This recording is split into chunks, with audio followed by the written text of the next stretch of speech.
I have to ask you, what turned you from atheist to Christian? Well, thanks for having me. For me, it was getting interested in the words of Jesus, just as a kind of an ancient sage. No more interest really than you might have like in Plato or Socrates or Buddha. So I became interested, though, in seeing what he had to say and began to read through the Gospels, just really focusing. I didn't really care about the details of the story, just wanted to hear what was his teaching. But as I read through it, I recognized characteristics that I would typically see when I have multiple witnesses to the same event.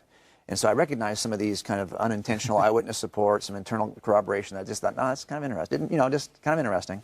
And as time went by, I thought, well, it'd be nice to somehow test the Gospels in some way. And several months into it, I heard that Papias in the first century had said that Mark's Gospel was actually the writings, the teaching of Peter, that Mark chronicled, not being all that careful about order, but being very careful about content to make sure it was accurate. Right. This is kind of what Papias says in the first century. So I thought, well, I could actually test that. And I had a discipline that I would use it with the bad guys called forensic statement analysis, where if you got somebody who does a murder, the next day you might bring him in and sit him down and have him write out everything he did yesterday from the time he got up in the morning to the time he went to bed. And then looking at the use of pronouns, compression of time, use of tense, you can figure out if, in fact, he's lying to you.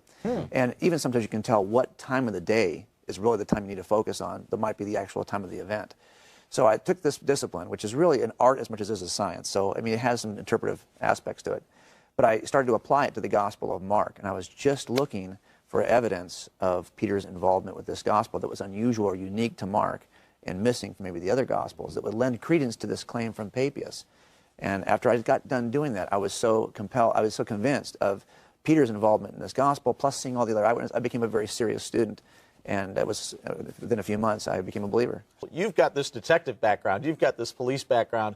It might be a little bit easier for you. How can the common viewer who's watching this be able to do that?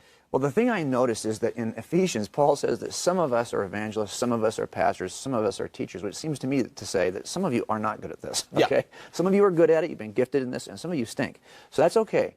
But Peter in 1 Peter 3 says that all of you have to be able to defend what it is you believe. So it seems to me that this apologetics, I hate to even use that word, the Christian case making is an important feature of who we are. And so I think sometimes we become Christians, and it's an abbreviated form of what we're supposed to be. We're supposed to be Christian case makers. And so I just will hope that this book will help people to kind of bring back that responsibility they have. And look, I didn't think I would ever. I'm just a cop. Sure. And these skills, I don't think I ever thought I would be able to employ in this way. But I'm hoping whoever we are, if you're a doctor, if you're a plumber, if you're, you've got some specialized skill set that you can apply and use to connect with other people who are just like you. I'm not going to be able to connect with everybody, but somebody else will. That's why we need so many of us doing this work.